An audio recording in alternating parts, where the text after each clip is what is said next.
Hi, I'm Nikesh, and over the last 20 odd years, I've had the privilege of working with industries and companies that deal with innovation on a regular basis.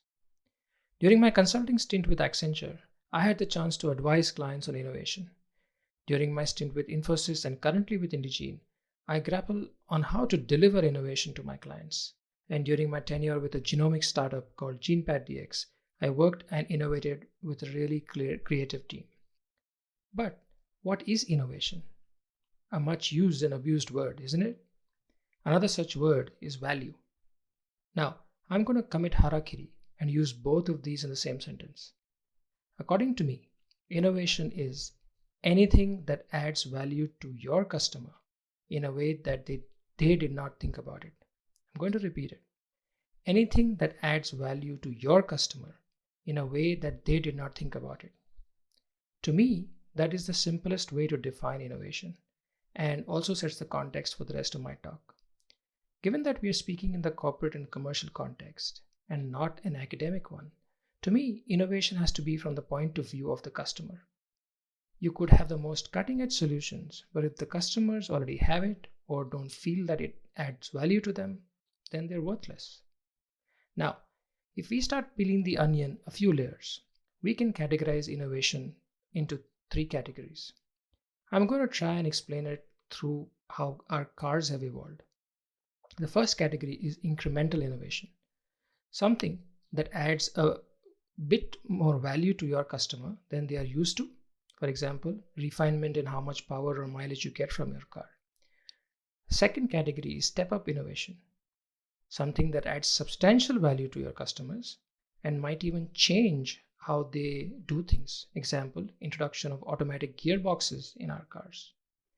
The third innovation is disruptive innovation, something that not only changes the way customers do things, but even how they think about how they do them. For example, electric cars, and what we are going to see in the next decade is self-driving cars. Now, while the value added to the customer increases from incremental to step up to disruptive, so does the effort required, the enormity of the change management required, and the risk that the innovator has to undertake. So, while disruptive innovation might be the holy grail that all corporates and startups might aspire to achieve, very few have the risk-taking appetite to put their money where their mouth is. By no means am I trying to undermine the need for incremental or step-up innovation.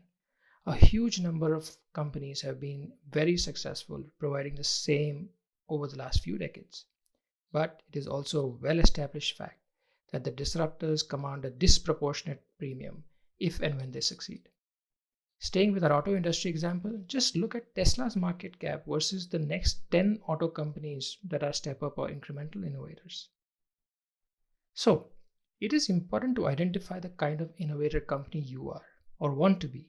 Be comfortable with that and define your vision and goals accordingly. There is no such thing, or extremely rare in any case, as let's start innovating and maybe we'll stumble upon something disruptive. It takes a totally different culture to be a disruptor, totally different kind of organization alignment, and a totally different set of people. Which brings me to the other thing that I want to talk about, that is, how do you manage innovation? Irrespective of what kind of innovator company you are, having a common objective and a shared vocabulary of how to measure progress towards that objective is priceless. This is where OKRs come in. OKRs stand for objectives and key results. Objectives are what you want to achieve, and key results are how you're going to measure the progress towards that objective. OKRs are a tool that enables organization to do what I just mentioned. Have a transparent objective that everyone understands, a shared vocabulary on measuring progress towards it, and clarity on how everyone contributes towards it.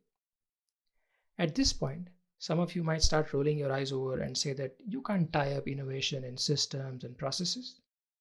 But what if I told you that OKRs are used by some of the most disruptive and innovative companies in the world, like Intel, Google, Amazon, Microsoft, LinkedIn, Facebook, and many such companies? To quote Google co-founder Larry Page, quote, "As much as I hate process, good ideas with great execution are how you make magic. and that's where OKRs come in. Unquote. I would in fact argue that the more disruptive the innovation, the higher the need for OKRs, simply because OKRs help you focus and commit to priorities. My personal experience working with innovators is that they have a gazillion ideas coming out of their head. And a large number of them are great ideas too. So far, it's all good.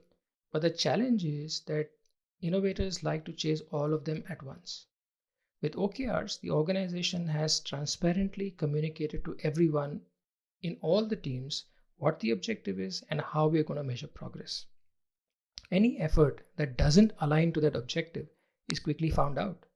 Of course, that doesn't mean that OKRs are rigid. Inherent in the OKR process is a review mechanism that allows for course correction. Lastly, OKRs encourage team to aim for goals that are real stretch goals since they are not linked to compensation. Well, not entirely at least. I would like to wrap up by suggesting to any innovator that whatever be your objective for innovation, one of your KRs has to be validation from customers of the value it provides them. Now, whether you get that validation in the form of pilots, proof of concepts, or better still funding for your innovation, you must attempt to do that. That's when you know you're on the right path and that your efforts are going to be rewarded. All the best and keep innovating.